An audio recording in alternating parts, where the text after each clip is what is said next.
Welcome to the Salmon Runs YouTube. Enjoy the video. In this video, I will show how to connect vertices in Blender.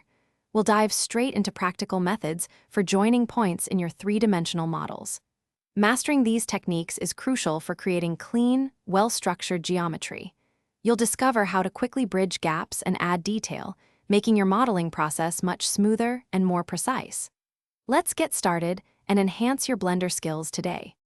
The F key, or fill tool, is incredibly versatile for connecting vertices. Simply select 2 vertices to create an edge, 3 for a triangular face, or 4 for a quad face. This is perfect for quickly closing holes or adding new surfaces to your mesh.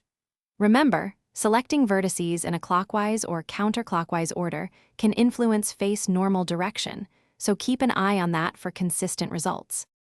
Next up is the J key, a powerful tool for joining vertices within an existing face. Select 2 vertices on the same face, then press J to create a new edge connecting them. This effectively subdivides that face into 2 or more smaller ones. It's excellent for adding detail or controlling edge flow without creating entirely new geometry, offering precise control over your mesh's internal structure. To ensure clean and efficient connections, always perform these operations in edit mode.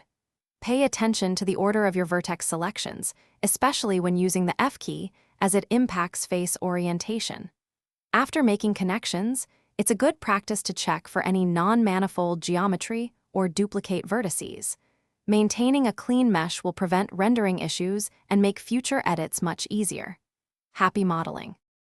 Thanks for watching. Consider subscribing if we helped you.